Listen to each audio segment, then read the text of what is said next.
I will never forget the moment my daughter-in-law looked straight at me across the dinner table and said, "Your husband left you worthless motorcycles. My husband got the mansion." She laughed, and the rest of the family followed. My son Jackson nodded, as if it was something to be proud of. I sat there trying to hold myself together, while everyone around me treated me like a joke. Tessa leaned closer and said, "Those rusty bikes aren't worth anything." I kept quiet, but something inside me broke. Years later, the same woman showed up at my door with tears in her eyes, begging me to sell those old motorcycles to save them from losing everything. What she did not know was that an auctioneer would take one step into my garage and start shaking. What he found hidden in the back changed everything they believed about me, about my husband, and about those so-called worthless bikes. Before I take you to the moment that changed their lives forever, let me tell you how it all began. My name is Linda Fairfax, and I have lived in Crestwood, Missouri for most of my life. My husband Samuel and I built a small but warm home filled with memories that meant more to us than anything money could buy. Samuel loved restoring old motorcycles. He spent evenings in the garage polishing chrome, tightening bolts, and telling me stories about the history behind each bike. I never understood every detail he explained, but I understood his joy. The garage was his world, and those bikes were pieces of his heart. When Samuel passed, the house felt quieter than ever. The garage became the one place where I still felt close to him. I kept everything exactly the way he left it, because it felt like honoring the years we shared. My son Jackson used to visit me often, but after he married Tessa, things shifted. Tessa valued fancy clothes, expensive vacations. She wanted a life that sparkled,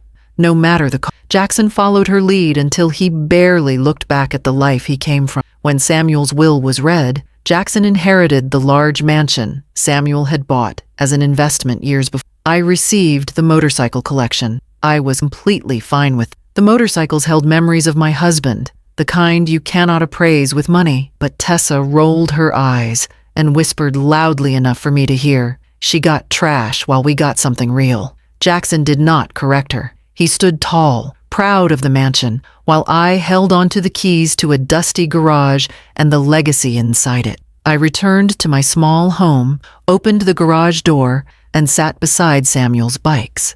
The quiet felt comforting. My sister Annette called that night to check on me. My neighbor Mr. Riley, who once worked as a mechanic, stopped by the next day to see if I needed anything. Between the two of them, I never felt completely alone. I stayed grounded in simple moments, like tending my garden or reading on the porch. Life moved forward slowly, and I kept faith in the things that mattered. I had no idea the day would come when the people who laughed at me would stand on my doorstep, desperate for help, praying those motorcycles were worth more than they ever believed. They had no idea what was waiting in that garage, or how one discovery would turn their entire world upside down. If you're enjoying the story so far, subscribe to the channel and comment where you're watching from. The conflict truly began on the night Jackson and Tessa invited me to dinner at their mansion, a place that always felt more like a showroom than a home. I arrived with my homemade pecan pie, hoping it might bring a bit of warmth to the cold rooms decorated with white marble floors and expensive art that neither of them could name. As I stepped into the dining room, I could sense something was off. Tessa gave me a smile that did not reach her eyes, and Jackson stayed glued to his phone. I sat down at the long table, feeling like a guest instead of family. Dinner started politely, but beneath the surface there was tension I could not ignore.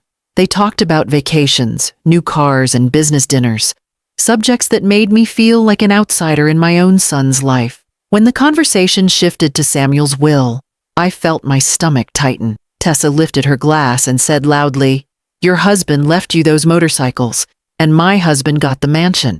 So I guess we know who he trusted more." A few of Jackson's friends who were visiting laughed, as if she had said something clever.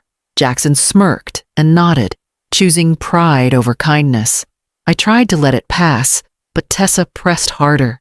She waved her hand and said, "I saw those rusty bikes. They are worthless.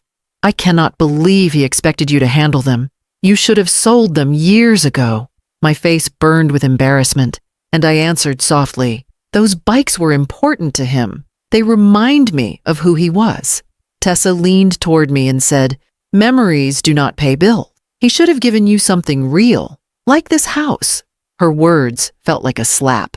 I looked at Jackson, hoping he would defend me, but he only shrugged and said, "Mom, she is not wrong." I left the dinner early, carrying the untouched pie and a heavy heart. At home, I sat in the garage surrounded by Samuel's motorcycle and let the quiet wash over me. Each bike held a story. The long road trips we took, the weekends Samuel spent restoring them, the times he asked me to hold a wrench just so I felt included. To see them mocked so casually at dinner hit harder than I expected. Still, I chose to stay quiet about the disrespect, believing Jackson and Tessa were simply caught up in their lifestyle. But over the next few years, their arrogance grew. They held lavish parties, remodeled the mansion twice, and spent money faster than they made it. I often heard through neighbors how Tessa bragged about the mansion being her greatest asset and how Jackson was building the kind of status Samuel had always warned him not to chase.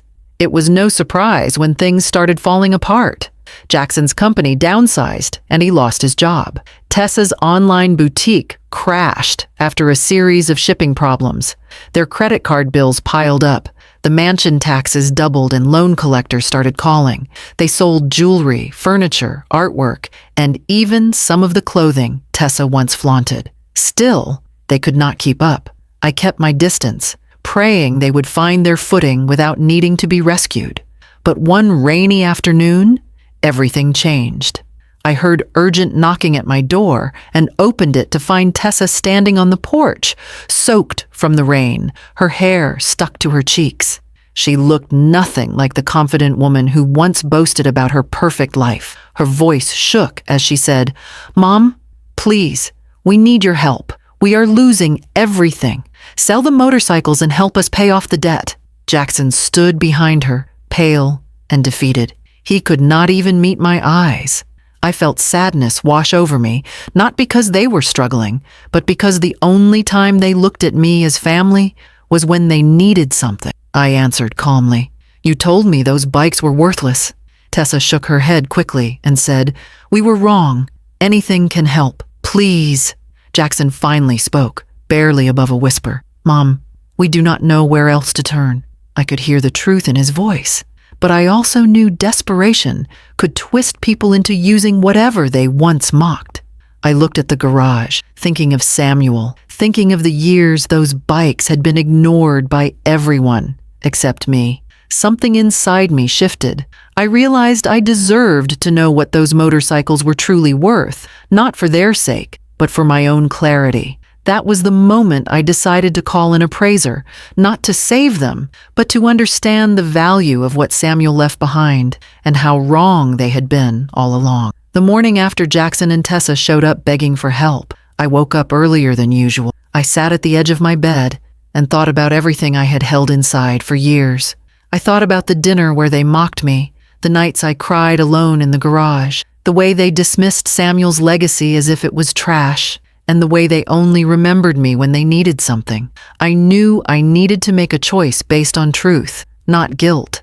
If Samuel's motorcycles were worth something, I wanted to know. If they were not, at least I could finally end the conversation once and for all. I made coffee, sat at the kitchen table, and searched for local auctioneers with strong reputations. One name kept showing up: Henry Lawson, a respected appraiser known across the region for his knowledge of vintage vehicles. Friends in town often said Henry had an eye for history and a heart for people. That was what I needed. Someone who would see the bikes the way Samuel once did. I called him, explained what I had, and within minutes, he said he could come by that afternoon. When Henry arrived, he stepped out of his truck carrying a clipboard and a leather bag. He shook my hand politely and introduced himself with a warm smile. He had the kind of calm presence that made you feel safe. Jackson and Tessa were waiting on the porch when he came, their faces tense with hope and desperation. Jackson tried to act polite, but the strain around his eyes showed he was barely holding himself together. Tessa wore a nervous smile and kept wringing her hands. Henry greeted them politely, but focused mostly on me. He asked if he could see the collection, and I nodded, leading him toward the garage. I hesitated before opening the door, not because I feared the bikes were junk, but because the garage still felt like Samuel's private world. When I finally lifted the door, the warm smell of old leather and engine oil drifted out, and sunlight spilled across the dusty concrete floor. Henry stepped inside slowly, scanning each motorcycle like he was reading a story written in metal and paint. The first thing that changed the energy in the room was the way he stopped walking. His eyes locked on a dark green motorcycle near the front, and he took a slow breath. He approached it, knelt beside it, and gently ran his hand along the tank. His fingers traced the serial number as if he could feel the age through the metal. Then, for the first time since he arrived, his calm expression shifted. His eyes widened, and he whispered, "This is extraordinary." Jackson and Tessa exchanged hopeful glances, but Henry did not look at them. He stood up, turned to me and said, "Ma'am, may I ask where your husband got this bike?" I explained how Samuel had attended auctions, estate sales, and shows for decades. He spent years restoring rare motorcycles, often working late into the night. Henry nodded slowly and said, "This one is extremely rare. It once belonged to Steve McQueen." Jackson gasped loudly and Tessa covered her mouth. I stood frozen, unsure whether I had heard him correctly. Henry walked closer and said gently, "Ma'am, this is not just valuable. It is museum-level historic." Before I could process his words, Henry asked if there were more bikes in storage. I pointed to the back corner where a large tarp covered a bike Samuel had not touched in years. Henry walked toward it quickly, but carefully. When he pulled the tarp off, he stepped back as if he had found something sacred. Dust filled the air, and for a moment, he simply stared. He leaned in, checked the engraving on the side of the bike, and closed his eyes for a second, overwhelmed. Without hesitation, he reached into his bag, pulled out his phone, and said, "I need to contact Christie's auction house immediately." He stepped outside to make the call, speaking in a tone that mixed excitement with disbelief. Inside the garage, Jackson whispered, "This cannot be real." Tessa grabbed my arm and said, "Please tell him to help. Us, please." I gently pulled my arm away, not out of anger, but because I finally felt something I had not felt in years, the power of being in control of my own life. When Henry returned, he looked directly at me with complete seriousness and asked me to sit down. I sat on an old stool while Jackson and Tessa hovered nearby. Henry placed his clipboard on his lap and said, "Christie's wants full documentation as soon as possible." They confirmed the engraving. "This motorcycle is part of an extremely rare historic series." He paused before adding, "Ma'am, these bikes may be worth far more than anyone imagined. You need to prepare yourself." In that moment, I realized the turning point was not about whether the motorcycles could save Jackson and Tessa. It was about discovering the value of a legacy everyone else had ignored. I felt Samuel's presence in that garage more strongly than ever. For the first time in a long time, I felt steady, clear, and ready for whatever came next. When Henry asked me to sit down, the entire garage felt heavier, as if the air itself understood that something life-changing was about to be said. I sat on the old wooden stool Samuel used when he polished the chrome on his motorcycle, and my hands rested gently on my knees, steady but tense. Jackson and Tessa stood a few feet away, their eyes locked on Henry like he was the only person who could lift them out of the disaster they had created. Henry flipped through his notes one more time, checked the photos he had taken, and took a long breath before speaking. He started by explaining that the first motorcycle he identified, the one Samuel restored with so much dedication, had once been owned and ridden by Steve McQueen, one of the most famous motorcycle enthusiasts in American history. Henry said this alone would attract massive attention from collectors, museums, and high-profile buyers. I could feel my heart beating stronger as I tried to absorb the meaning behind his words. That motorcycle, the one they called Rusty Junk, was now a priceless piece of cultural history. But Henry was far from done. He stood, walked back toward the motorcycle that had been covered by the tarp, and pointed to the engraving along the engine. He explained that this particular model came from a very limited production line created in partnership with a Hollywood stunt coordinator who worked on iconic films. Only a handful of these bikes were ever made, and hardly any survived in original condition. Henry told us that the engraving, the build, the untouched condition, and the restoration quality made it one of the rarest motorcycles he had ever seen. He said this bike alone could command a bidding war at the highest level. Jackson finally spoke, his voice shaking as he asked, "How much are we talking?" Henry did not answer right away. Instead, he stepped outside to take another call from Christie's. Through the open garage door, we could hear him talking quickly and professionally, confirming details, verifying serial numbers, and answering questions from experts who were just as stunned by the discovery. When he returned, he looked directly at me again, not at Jackson or Tessa. His respect was clear in the way he addressed me, as if acknowledging that everything in that garage belonged to me and no one else had a claim to it. Henry explained that Christie's wanted immediate photographs and full documentation. They were prepared to fly an expert team to Missouri within days to authenticate the collection in person. He continued by saying that based on the preliminary review and the information already confirmed, Christie's estimated the collection could sell for several $1 million at auction. At first, I thought he was exaggerating. I had lived a simple life, clipped coupons, saved money carefully, and never once imagined a number so large could be connected to anything I owned. My mouth went dry as I tried to make sense of it. Samuel had spent years collecting and restoring these bikes, not to impress anyone, but because he loved the history, the engineering, and the challenge of bringing old machines back to life. He had never once described them as investments or future wealth. To him, they were treasures of the heart. The idea that his passion had turned into something so valuable made my chest tighten with a mix of pride and disbelief. Tessa's reaction came first. She let out a loud gasp, grabbed Jackson's arm, and said, "Do you understand what this means? We can save the house. We can save everything." Her eyes were wide with excitement, but her excitement was for herself, not for me, not for the legacy she had insulted for years. Jackson looked torn. For the first time in a long while, he looked at the motorcycles with something other than judgment or dismissal. His voice cracked slightly when he asked, "Mom, can you please help us?" He stepped forward, but I leaned back, letting the weight of the moment settle before responding. Henry watched quietly, sensing this was more than a financial matter. It was a lifetime of hurt rising to the surface. Before I answered, Henry cleared his throat gently and said, "Mrs. Fairfax, these bikes belong to you. The decision is completely yours.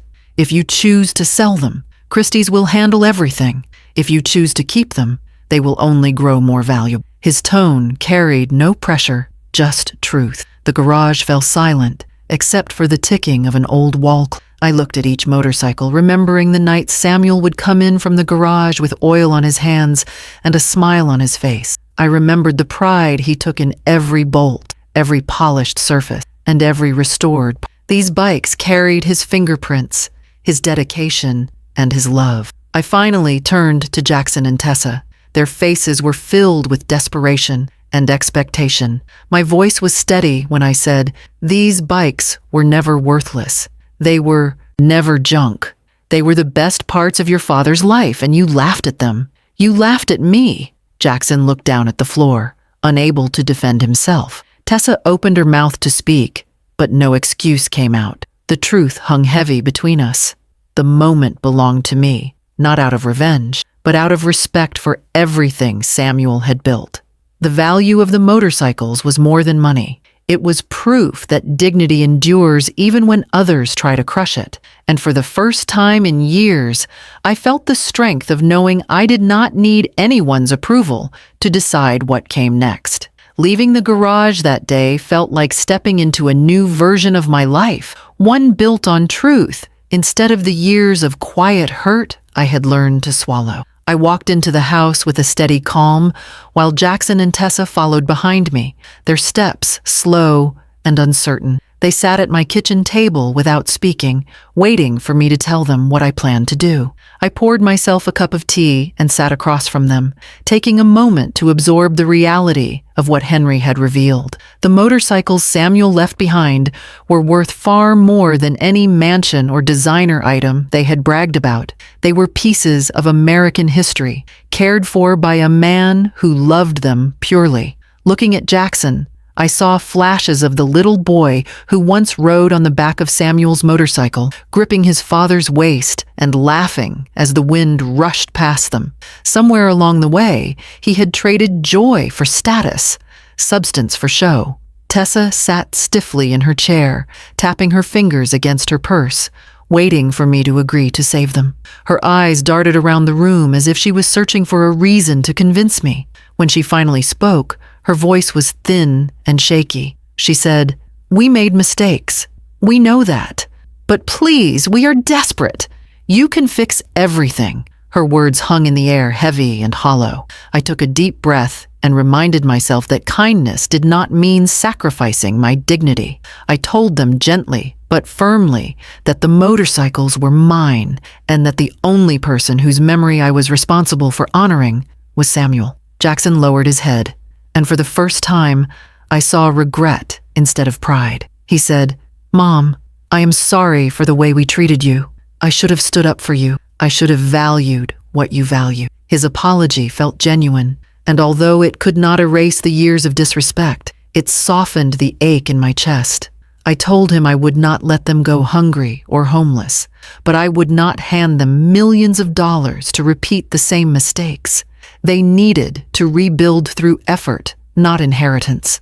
Tessa looked stunned, as if she had never heard the word responsibility directed at her. Her eyes filled with tears and she whispered, "I do not know how to start over." I answered, "You start the same way everyone does. You work, you learn, you grow." She wiped her face and nodded slowly, showing a humility I had never seen in her before. The following weeks moved quickly. Christie's sent experts to document the collection, verify the history, and prepare for the upcoming auction. Watching the motorcycles being carefully photographed and examined made me feel like I was watching Samuel's life being honored in a way he had always deserved. The auction was held in a large hall filled with collectors, historians, and enthusiasts who saw beauty where others saw dust. Bids climbed higher than anyone predicted. When the final gavel fell, the total reached a number that felt unreal to me. I stood there stunned, my hands trembling slightly, while people congratulated me. Jackson walked over with tears in his eyes and hugged me gently. Tessa approached with a respectful distance, not expecting forgiveness but offering gratitude. She said softly, "Thank you for letting us be here." I appreciated the change in her tone. It was the first time she had spoken to me as a person, not someone beneath her. When I returned home after the auction, I walked into the garage and stood in the empty space where the motorcycles once sat. For a moment, I felt a wave of sadness, not because they were gone, but because letting them go felt like closing a final chapter of my life with Samuel. Then I remembered something he used to say when he worked late into the night. He would smile at me and say, "These bikes are not just machines, they are stories, and stories only matter when someone is willing to hear them." The world had finally heard his story, and I had honored him in the best way I could. I used part of the money to restore the garage into a small community workshop where young people could learn mechanics for free. I donated to a charity that supported veterans, something Samuel always cared about. I bought myself a comfortable car, fixed the roof, and replaced the old kitchen cabinet Samuel swore he would eventually get around to. For the first time in years, I felt secure, respected, and deeply connected to the life I built. As for Jackson and Tessa, they found smaller jobs, moved into a modest apartment, and slowly learned how to live within their means. Their pride faded, replaced by a quiet humility that made our relationship feel more honest. They visited often, not to ask for help, but to spend time with me. I realized that sometimes the people who hurt you can learn, and sometimes you can heal without holding on to anger. What Samuel left me was not just wealth. It was a reminder that true value lies in work, love, and loyalty, not in what others choose to brag about. Standing in my yard one warm afternoon, I felt the sunlight on my face and said thank you to Samuel in my heart. His legacy had finally found its place. Thank you for listening to my story. If you enjoyed it, subscribe to the channel and comment where you are watching from.